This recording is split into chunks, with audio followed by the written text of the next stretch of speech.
All right. Good morning, good afternoon, good evening, depending on which time zone you're in. Welcome to today's episode of our show. We have a special guest with us, Mr. Richard Miller. Welcome, sir, to the show. Thank you, man. It's good to be here. Most definitely, man. It's a pleasure and honor to reconnect with you after a few years. It's interesting how the event space works, small world, to make friends along the way. We were reintroduced recently by another mutual friend, and we realized we have actually quite a bit in common, quite a bit of a background in common, including a gentleman that you're dear friends and worked with, Evan Pagan. I know you had a big background in supporting him back in his Double Your Dating brand expansion with a lot of live events and tons of other very reputable, well-known leaders in our industry. In fact, a little background about Richard, and then we're going to jump into his over 25 years of experience supporting live events, which is going to be a really value action-packed episode and capturing some of those important lessons learned. So Richard, you've been in the audiovisual industry since 1997, right? I mean, that's a long time, almost 30 years. And you've toured the United States, Canada, with some big trainers in the real estate industry, as well as other industries. And simply put, you've done, at this point, probably close to 1,000 seminars that you've supported, maybe over at this point. And, you went on to start your own company, which you now run. And you also are in the process of creating a virtual event studio in Phoenix, Arizona, which is really cool. I'm really excited to hear more about. But yeah, since 2010, you've been running your company, Simplified Seminars, and you're rocking it, man. So I'm going to go ahead and jump into our interview here because I want to know, and our guests do too. So Richard, in your over 25 years of experience leading seminars in the back of the room, I imagine you've seen a lot of different situations, a lot of different, probably wins, but also more importantly, mistakes that were made or fumbles and opportunities for development and improvement. And so I'm really going to want to focus more on that. What are some of the common mistakes that you've seen event leaders make that's held them back from having the best possible results when it comes to getting people to their event, maintaining engagement? You and I were talking in the group saying that on any given time, about 30% of an audience is checked out. And ultimately, how do we continue the relationship with them? How do we enroll them in an ongoing program so that they can get the coaching, the reinforcement that they need to make the change and keep the change? So I'd love to hear from you, brother. What are some of the top 3 to 5 mistakes, common mistakes that you've seen over the years that event leaders make and how to avoid them? Yeah, I think the first one is not getting the proper support going into your event. I have worked with people who have done some small little events that have grown fast. I had worked with one guy that had about 50 people at his first event. And then it went pretty smooth because it was a small event. And then the next event, we had 400 people. And it was in Las Vegas. And he thought it was a good idea to do his own event planning. And we ran into a lot of technical issues as a result of that. Not having a proper event planner. There are a lot of different things that could happen along the way. And even just recently, a very high level client of mine who will remain nameless, very high level, like everybody who would listen to this would know this guy. But again, he has a new event planner working for him. And they had a small little, like 40-person mastermind. And they had contacted me about it. And this new young event planner did not get a 24-hour hold on the room, which meant that they had to break down the room at 5 o'clock, get out of there, and then come back in at 1 o'clock in the morning and then set everything up again. And I was like, there's no way this happened. There's no way that this guy, right, at this level, but she was a very inexperienced event planner. She had done some weddings and things, and one of her friends worked for the company, and they're like, we'll hire this person. So it's important not only to have an event planner, but have an experienced event planner in the event space, not the wedding space, but the actual event space, right? And that not only for things like scheduling 24-hour holds on ballrooms, which really makes, if you're for a multi-day event, if your AV team has to basically break everything down at 5 o'clock because they've got a wedding in there, a reception or a retirement party, and then come back in at 1 o'clock in the morning, it gets very expensive, but also there's more potential for problems. If you've got a team coming in overnight versus during the day, so things might not get set up completely right. Shots might not look right. Things, not to mention the fact that like I've got so many stories of somebody in banquets, like the coffee's out and during a break. And so the banquet person asked, "We want more coffee," thinking that the person standing at the coffee is part of the staff. "Oh yeah, bring more coffee." And now they've got an extra $1,000 bill because the person didn't ask the right person, didn't know. I mean, it's really important to have proper support. And it's funny how, like I said, even people that you would think, oh, that person's got it. They think, well, I don't really need that. But there are just so many little junctures and little points where things can go awry technically and financially. Not even to mention the fact of negotiations. There's lots of things that happen during the events with internets and power drops and things that a proper event planner can negotiate some of those things and knows what those limits are versus somebody coming in. It's like, well, that's what you got to pay. Not necessarily. The other thing I would say is I just did an event for a client that had 400 people at his event, and he's done multiple events, but he didn't have an MC, and he was running, how important MCs are. He was running around doing like 3 different things, and you could tell he was frazzled because he didn't have the proper support. So he could kind of go recharge and focus on his content and do what he needed to do.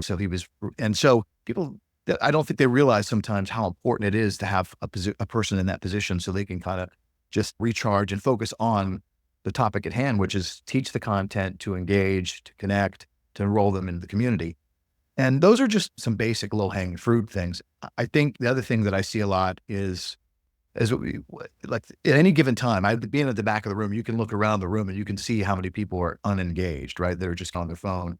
But I've heard like 30%. I think it could be more at points. I think knowing that and having the awareness kind of built into your process where you kind of shake the tree a little bit to wake people up. One thing you could do is, and I was working back in the late 90s, we were kind of ahead of the game, but like Joe Stump, I was working with, one of the largest trainers of real estate agents in the world at that time. He would tell people, he'd stop kind of in the middle. He'd look at the room and he'd stop, sometimes in odd positions, and say, turn to the person next to you and tell them what you just learned. And you've heard that one, right? And what that does, that shakes, I got to pay attention now. I got to pay attention. So now you've got, you've essentially broken the pattern. And now you've got to turn to the person next to you and tell you what you just learned. And now if you weren't paying attention, now it's an embarrassment. So now you're like, oh, I've got to pay attention because that's probably going to happen again. So I should probably be a little more tuned in. That's a great one. The other thing that I like about that one is that it gives you a moment to recenter, right? If you're feeling like you're a little disconnected or maybe you're off script or something, it gives you a minute to kind of recenter because you can have them talk for 2 minutes, 3 minutes, and then go talk to your staff, get yourself kind of recalibrated and get back to it. Rudy, when we were traveling around the country, it was a machine. And Joe Stump understood the value of that distinction so much that we actually had a fitness trainer that traveled with us. We had a woman, Karen Reesner, and 4 or 5 times a day, he'd bring her up. And she was like an aerobics instructor. And we'd get her on stage and she'd have exercises that you could kind of do in your seat that were not, just to keep the energy up. Just to keep the energy up. Whether or not it's just having people stand up and clap their hands, keeping that energy up is very, very important in terms of engagement. So those are real important. And a lot of people don't use those. They're not aware of how many people are tuned out at any given time. Just looking here at my notes. The other thing that sometimes people do, go ahead. Real quick, I just want to take a pause here because you shared so many nuggets, and I want to recap what I'm hearing so far. And I'm sure there's more things are going to come to you here in a moment. One, as simple and obvious as it sounds, having an event planner. Yeah. All the unknowns that come when we try to figure it out on our own. And you gave an example that I actually never heard before. I never heard the terminology of like somebody didn't have a 24-hour hold on a room. Yeah. And it will break down and set it up again the next day. And I can't even imagine the hassle that would have been for the event leader that day. I've never even heard that terminology before. It's a perfect example of something that I didn't even know I didn't know, right? Because some event planner already handled that. Yeah. The second thing I'm hearing you say is the importance of getting people engaged and even having intentional breaks and exercise throughout the event, like actually having someone whose designated job is that. It's getting people in their bodies, energy up, engage, focus. And I was like, it's brilliant. And I've seen that in events where they take the breaks and they move and they dance, but actually, having someone designated for that's a pretty cool concept. So thanks for sharing that. I know you have a lot more to share, so keep going. I just wanted to recap those couple things that I took away. Yeah, absolutely. The other thing it's a very counterintuitive thing, but when you think about it, I think it makes sense, is that I heard this from Eben, and I'll probably butcher the exact phrasing of it, but Eben told me years ago that he was having a conversation with Alex Mendozian, and Alex Mendozian said something to the effect of, the less you talk and the more they work, the more they learn, something to that effect. And so it speaks to the idea of a lot of times in events, I think there's this conscious and unconscious desire to kind of almost overwhelm people with content at the hopes that they're going to be like, oh my God, there's so much stuff. I've got to take the next step with you to be part of your coaching.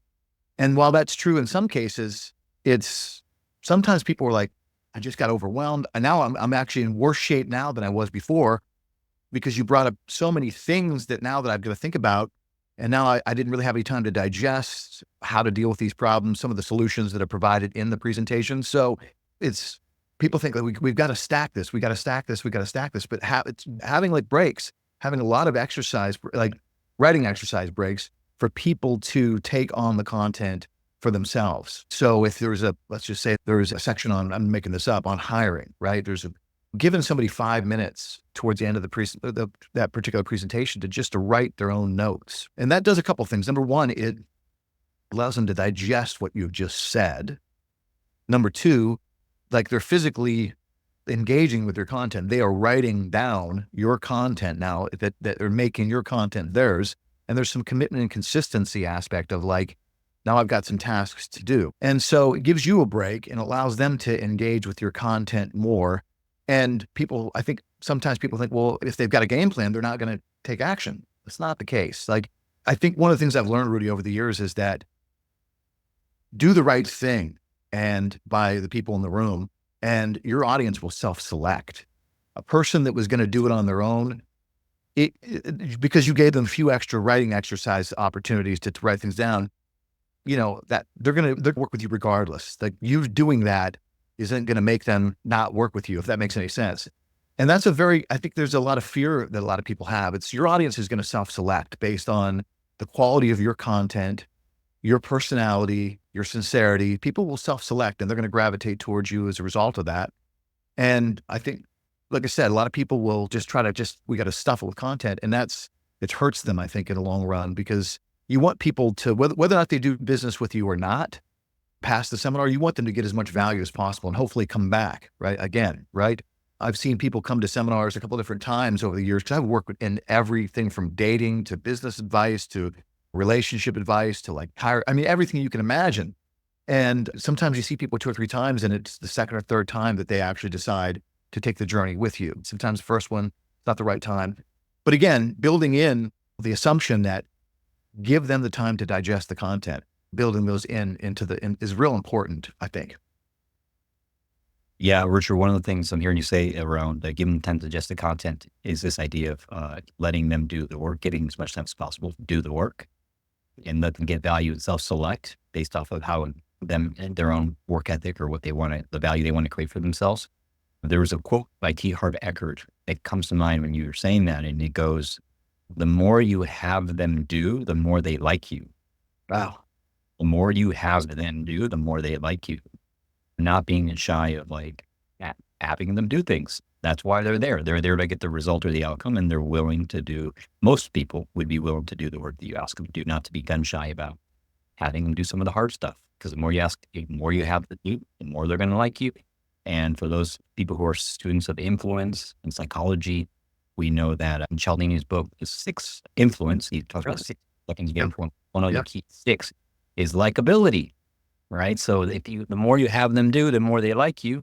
And the more they like you, the more likely you are to be able to influence them to continue their journey with you beyond the event, right? Which brings us, I think, to the next point I would love. And honestly, I think this is like the outside of like promoting the event, I feel like this is the next top of mind challenge or problem that event leaders face is like, okay, I'm at my events, I have people there, I have engagement, they've done a lot of work. Now, how do I build the bridge to enroll them in an ongoing program, whether it's a coaching program, a retreat, a mastermind offering of some sort? What have you seen as like the most common mistake or maybe a couple of mistakes that event leaders have made when it's come to enrolling people into their programs beyond their event? Absolutely. I want to just speak to the Cialdini quote because I heard another variation of it. I was at an event and he spoke about that because he redid influence. And he said that it's important that they like you, but it's also very important that they think you like them. And I thought that was that was like fascinating. Anyways, I just had to, because it's one of those things where it's like he keeps going down the rabbit hole and gets more distinctions. As far as the closing is concerned or the enrollment process, I think most people these days know in a 3-day event, like Before lunch on the second day is when people do the pitch. It's just, that's the thing. I think that it's funny. I don't know where people are at in the process, but I think the most valuable asset you can have in terms of enrollment is a success panel, because there's a lot of things that can be faked. You could have a whole PT Barnum show. You could roll up to the front in a Lamborghini that you rented. You could have pictures of a mansion that's an Airbnb you rented for the weekend. Or you could, whatever. You could have a bunch of AI write content for you, and no one would ever have a sense of whether or not you're legit. But when you've got that success panel there and you've got people that are up there, that's proof that can't be faked. And that is probably the most important thing, when, even if you don't have like 8 or 10 people, even if you got 2 or 3 people that can go up there just for a few minutes and speak about the transformation they've had, even if it's recorded or they're on Zoom or whatever. Hey, so-and-so couldn't be here, but they wanted to share their experience. That proof is so important. And a lot of people that get started, they just do their pitch, but they haven't thought that through. They haven't had the coaching. They don't know how important that is. And that's just such an important part of that. The other thing is having an opportunity for the people that are interested, that are signing up right then and there, for either like a lunch reception, right? Hey, for those of you that are interested, but in learning more, we're going to have a little lunch reception, either in the same room or another room, to answer questions. Very important little touch points there, I think, when it comes to the enrollment process. The other thing I would say, and I put this in my notes, is when we were doing these, what was called the main event, I worked with Joe Stunt for 10 years all over the US and Canada. We had an incredible closing ratio at the events. We had assistants and different people come, sometimes spouses, but we had what we called our eligible people for the coaching program. We were doing 40, 50% of the people in the room, closing them in the coaching program. But then after the program, we had a sales team that would basically call these people up and do a business development consultation. Like, hey, let's just see where you're at with things. We want to continue to give value to this, and basically go through where they at with their marketing, where are they at with their kind of their during unit, how are operations, how's your after sales follow-up. And they would get another 5 to 10% of the people sign up from these business development consultations. And unless it's a bigger operation, Rudy, almost nobody's doing that these days. These smaller clients that I've got that have 200 or 300 people, they don't have anybody doing after sales follow-up with that. And there's so much low-hanging fruit on that. And of course, there's companies you can hire to do that. They go through your process and they take a piece of it, but there's a lot of value in doing that. And so many people are not doing that. And I think that they think well, I don't have a team. I don't really have a big team do that. But as you know, there are companies out there that will do that for you. And a lot of the bigger players use those companies for years. One of my clients for years, he had like 25 people working for him here locally in Phoenix. And then had 300 people in an office in Utah, whereas all of his salespeople, all of his coaches. And so those organizations are still available. And I think people, if you've got a few hundred people come to the program, set that up. Make sure that's set up to where you can follow up with these people a week or two after, because now they're back in it. They're back in their life. They're like, oh, I didn't sign up. They're dealing with the BS from this and that. And just reaching out and saying, hey, we've got a free business development consultation or whatever we just want to see how you're doing. And we want to make sure you're getting as much value from the program as possible. That just 60-minute, 90-minute thing yields such tremendous results. That ended up being like another $1 million in profit in Joe's pocket a year. Maybe not quite that, but pretty close. And it's one of those things a lot of people don't think about. So, and again, I think that, Richard, I want to make a point there, because of course, you made some really important points here, and I want to make sure that you recap. One common mistake, not having a success panel, going right into the offer without a success panel, which panel is social proof, which is also one of the 6 websites. Yes. A little bit influenced by Cialdini. Yeah. So great emphasis on that. The other one is not having a team to support beyond the event. And you mentioned an example of $1 million of additional profit that was picked up from that effort. And I don't know if we've discussed this in detail, but I also am a founder in an agency that does that specifically. Oh, I actually didn't know that, Rudy. I didn't know that. That's great. You set it up perfectly. So thank you for not even knowing you realize that. And that's exactly what we do, is we make sure that those opportunities are not missed. There's so much, like you said, $1 million of profit that could have been missed there. Yeah. And you got to have a human being that can be able to help navigate those big decisions. So Appreciate you setting that up. I didn't even know that, man. I'm so glad because now I'll send people to you. It wasn't blood clap per se, but Great. I want to talk more about you specifically as we're coming up on our answer. So I would love to have you share a little bit more about what you're creating now for event leaders. You're giving me some really cool behind the scenes stuff that you're working on. I'd love to hear about it. If you don't mind sharing. Would love to, man. Long story short, during COVID, we did a lot of virtual events for people, and we do some like hybrid events for smaller seminars. And then I have a studio, right? Where we would host like remotely, we would host virtual events. We did this since for Eben and whatnot. And coming out of COVID, I thought, well, that's over. We're still doing some hybrid stuff. But what I found, Rudy, was that kind of coming out of last year, a lot of my clients were like, they had spent so much money in live events that they were like, I kind of had the sense, okay, this ain't going to happen. This isn't going to be the same next year. And sure enough, I've got 4 clients this year that basically they're not doing live events. Call them up, like, everything okay? No, we're just not going back because the hotels have doubled. Audiovisual has almost doubled. My labor costs, my technicians, I'm paying them almost double what I was paying them pre-COVID. And so everything's went up so much. And so I had one client last year that I just saw at another event, and he told me that he had to pay the hotel $600,000, $300,000 of which was attrition, because in our earlier conversations, he was expecting 900 people. Oh, we're going to have 900 people. He had 400. So he had all those rooms.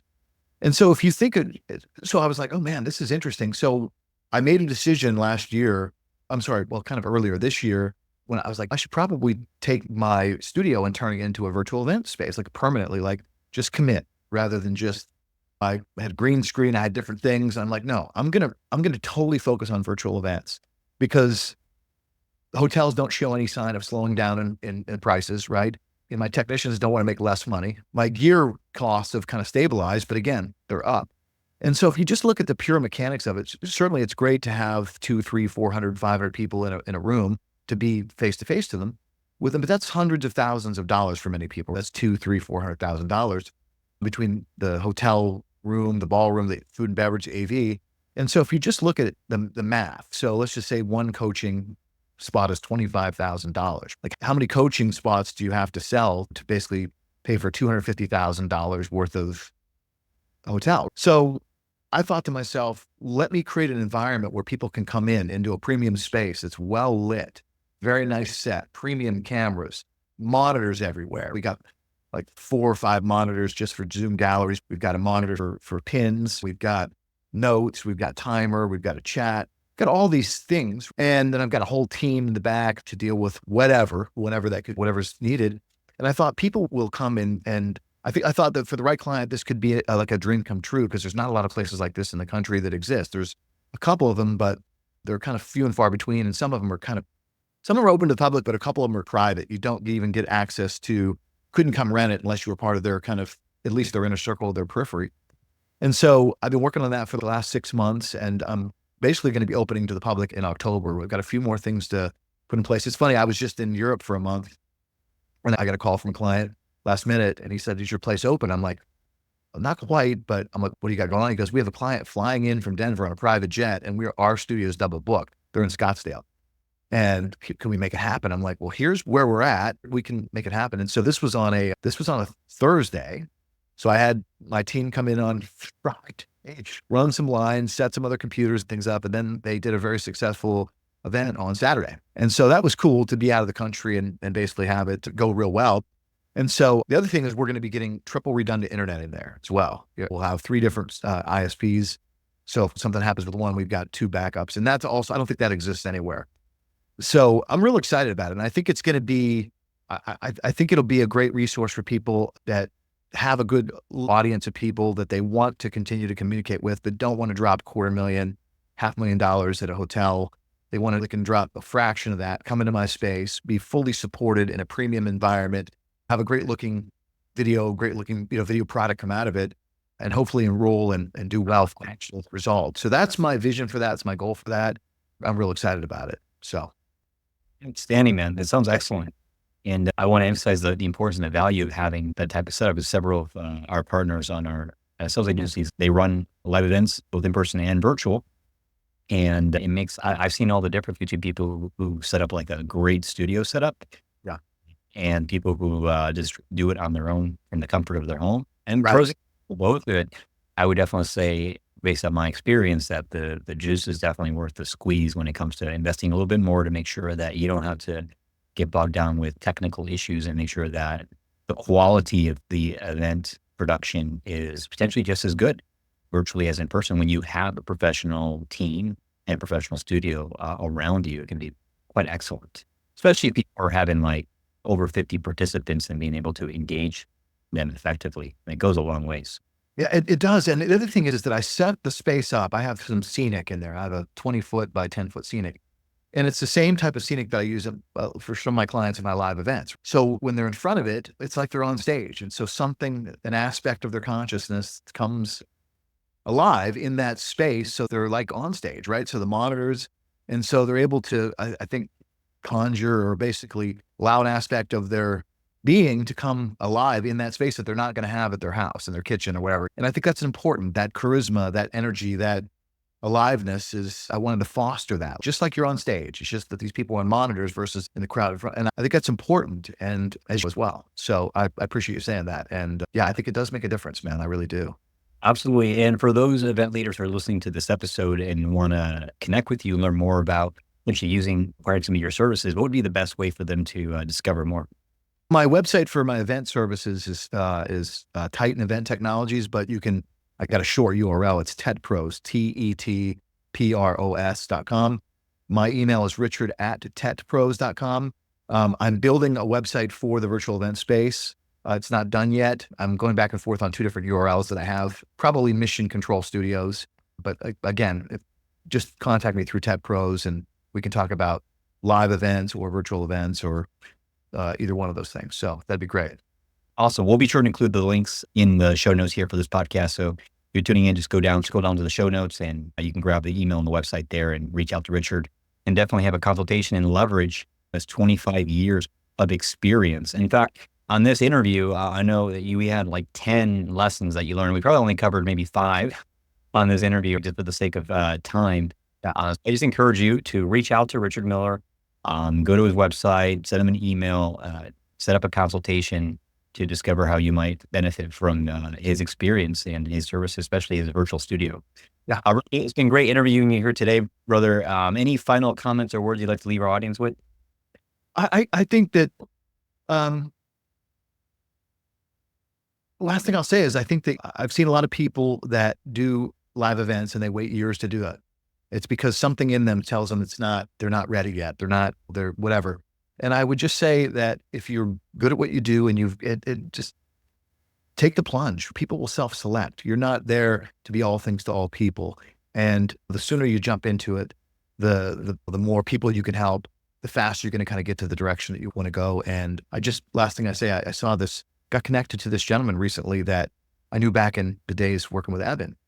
And he was just like a dating coach. And I just saw that he has 800,000 followers on Instagram and he's got an audience of 2 million people. He's teaching like spiritual stuff. And I was blown away, absolutely blown away. But when we first started with him, I was on the phone with him a few times, working with content with him because he wanted to do an interview with Evan.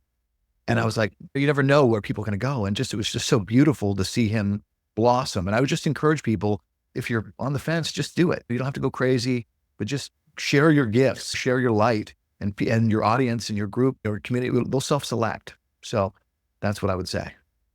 Awesome, brother. Thank you for those final words.